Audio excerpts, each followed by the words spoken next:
Thank you. As the first speaker of this opening government side, under the motion, this House would end national conscription. I, as the first speaker of this opening government, would first like to define the motion. We, the opening government, define this House as the international society as a whole, and thereby not limiting this debate to certain parameters. We, the opening government, define end as put a stop to, and we define conscription as the national order to join the military.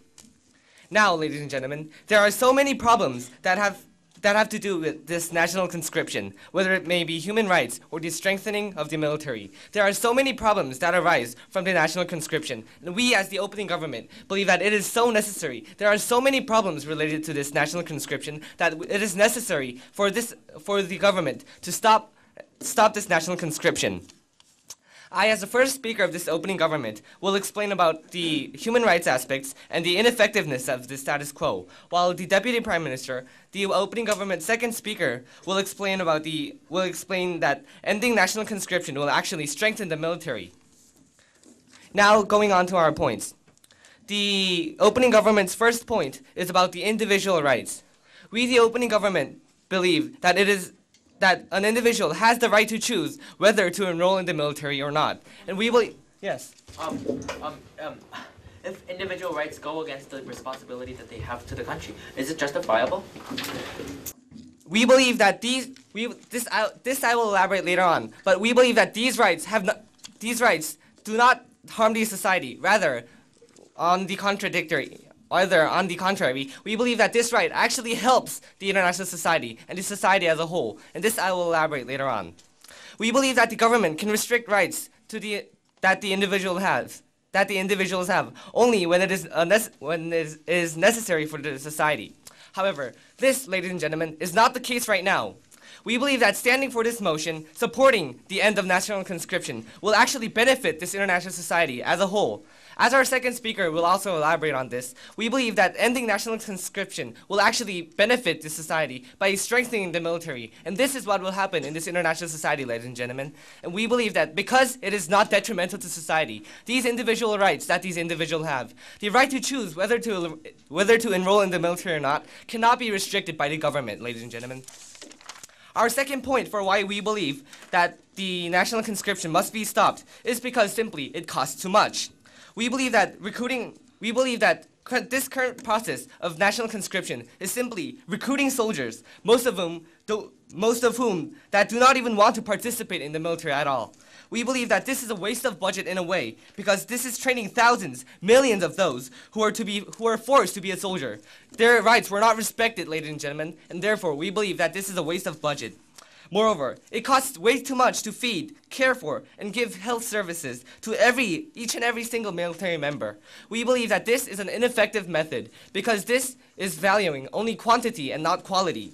We, as the opening government, believe that the quality of the military is much more important than the quantity of the military, especially in this 21st century, when it is so high tech. We believe that the quality of the military is much more important than the quantity of the military, and this is our stance, ladies and gentlemen. And also, while on this point, we would like to point out how the military soldiers' quantity will be repleted. We, the opening government, are not simply letting the number of the military dwindle without responsibility. We have a way to replete these soldiers. We believe that by ending national conscription and the decrease in the amount of soldiers can be repleted through volunteerism, through these various benefits that the government will provide to those who volunteer for the military. For example, lower tuition fees, tax benefits, additional health care. All of these benefits will increase volunteerism, and this will have a hand in repleting the dwindled number of the military. And by this, we, the opening government, believe that both the quality and the quantity of the military can be improved through ending national conscription. We also believe that the idea of letting soldiers and having soldiers as jobs must become widespread. If we accept soldiers as a legitimate job, then many people will volunteer because it is, as we have already mentioned, a legitimate job, ladies and gentlemen. Being a soldier is a legitimate job that pays people, that cares for people. And we believe that through this method, the people will volunteer. And through this, both the quality and the quantity of the military will increase. And this is why we, the opening government, believe that this House must end national conscription. Thank you.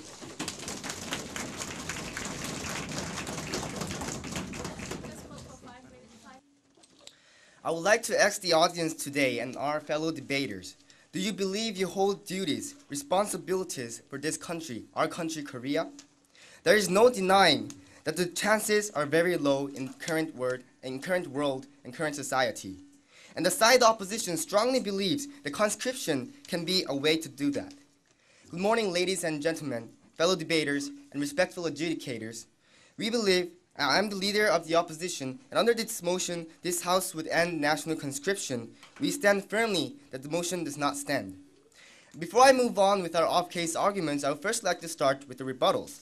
Now, the proposition has started out this debate by talking about human rights. However, I would like to rebut this point by saying the human rights that will be violated without conscription is very high because as I will elaborate this further in my off-case argument, but because the morals and the ethics of the military without conscription is very low, they're apt to commit many crimes that are to violate the human rights of the criminals, or human rights of the hostages or the victims of the war.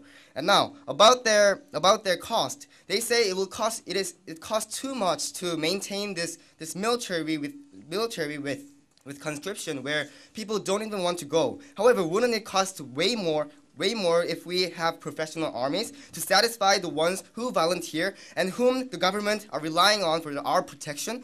It will cost way much to have an army without conscription because we will have to give them salaries and no, thank you, sir. Salaries that are enough to satisfy these people. And about the quantity and quality, they say it is about quantity. It is about quality, not quantity. However, we decide the opposition would like to say that army with conscription will bring about better military in circumstances of quantity and quality. Let me explain. In some statistics prove that army without conscription, for example, in America, in that army, many people that are not educated enough. Most of them are only graduate high school, and this indicates that they're not qualified to defend our country and work for our country. Point, sir. Oh no, thank you, sir. And Point of information. yes. Are you saying that undereducated people don't even have the right to serve for their country? But I'm not saying that they don't have the right. I'm saying that they're rather unqualified than the educated ones who know what they're doing and who understand better than the uneducated ones and who can work better for the country. Now, onto our off-case argument, we will present to you 4 arguments throughout this debate. The first, comparison between military without conscription and military with conscription. And then second, finding responsibility as a participant in the society. And third, the sphere of influence and how it will largen the sphere of influence. And fourth, in times of war, where how military with conscription, where everybody participates in the army, is more safer and can protect our country. Now, onto our the first 2 arguments will be elaborated by me, and then my teammate will elaborate further on the last 2 arguments. Now, my elaboration. The first argument is about comparison between military without conscription and military with conscription. As seen in America, the quality, the morals of the military without conscription is to be criticized. Statistics tell us, as I stated before, that most of the soldiers in professional armies are uneducated and destitute, which indicates how they are not qualified, rather qualified compared to the ones who come to the army with conscription. For this, American army has committed a lot of crimes, including, for instance, they engaged in abuses and hostages, or their killing of 2 Korean girls in 2003 or 2002. And onto our second off-case argument, what responsibility and role as a participant in the society. What they can do, what they can do for our country, and they can be proud of.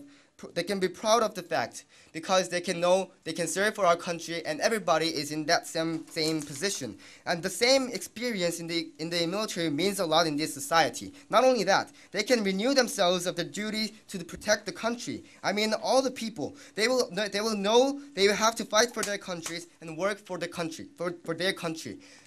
Because of these two strong reasons, we, the side opposition, stand firmly that the motion should be discarded. Thank you.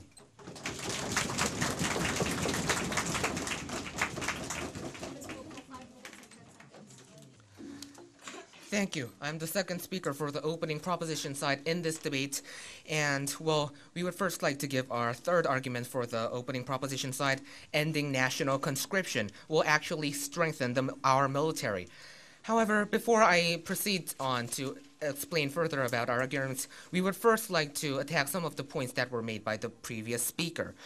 Well, his first rebuttal to our opening proposition's case was that, well, it costs much more to maintain a professional army than a conscripted one. But as I will discuss further in my speech, this point is totally wrong, and it is also less efficient. So later in my speech, I will discuss this.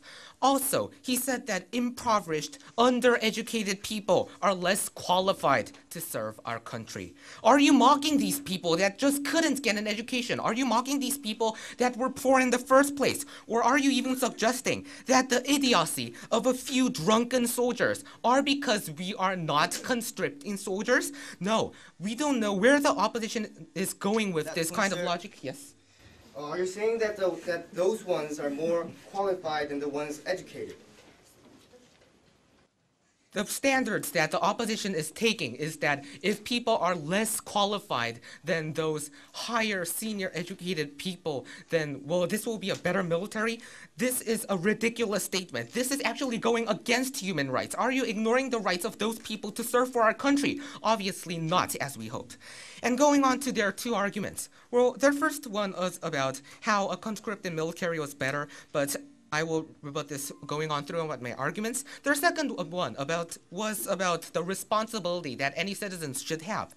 But the problem is this. What is the obvious choice that we should make here? If they want to volunteer, let them volunteer. If they don't want to volunteer, don't let them. This is the kind of human rights we are talking about, the freedom of choice. And if they feel the responsibility, fine. Then just go to the army. If they don't, okay. No, thank you.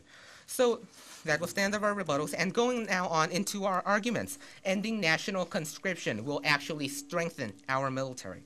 Well, the current paradigm of global warfare, as our first speaker has already told you, rests on quality, not quantity, ladies and gentlemen. What national conscription does today is exactly the opposite of today's paradigm. Unwilling volunteers with little enthusiasm in the concept of the military itself will take up a large amount of recruits, and people who would shy away from battle in times of war infiltrate hundreds of troops. This is not an effective military. This is not a powerful military. This is an unwilling, wishy-washy military, ladies and gentlemen. But through the alternative that our Prime Minister has told you, we will bring fresh and willing people to the military that chose of their own volition to do so. This is important, ladies and gentlemen, of their own volition. The fundamental mindset of the troops are different. In a conscripted military, they're just going like, darn, I've been drafted, so let's slug it out for like 4 years, so then comes my escape. But in a military with volunteers, they think, I've chosen to be here. It's my life. So what kind of consciousness, ladies and gentlemen, do you want in a military? The conscripted one or a professional one? Think of the enthusiasm here, ladies and gentlemen. And moreover, elite and focused developed troops create a much more powerful unit that surpasses simple numbers of half-trained amateurs. By lessening the massive bureaucracy of national conscription, grand-scale spending, by distributing resources to everyone, well, we can make a better military. We can finally focus our resources on the sectors that need them the most, train elite forces. And this is the new paradigm that we want, ladies and gentlemen. Look at the world. The US, UK, Japan, most of Europe, the powerful militaries of democratic governments, whether warring or in peacetime, are not by national conscription. And if the opposition is thinking of stating Israel as an exception, then it is too unpopulated, so it's an exception to this case. So, ending national conscription will actually strengthen our military. So in conclusion, what did the opening proposition prove to you today, ladies and gentlemen? We showed that the motion addresses the problem of human rights. We give them a choice to volunteer or not. And the cost, these costs, how could they could be better used in the society or the military itself to increase its effectiveness and power, and then that it will strengthen the military. And we have also shown you the things that will not happen, like the dwindling of our forces or the blatant violation of human rights. So, through these arguments, because of these stances, the opening proposition today, believed and proved to you that this House should end national conscription. Thank you.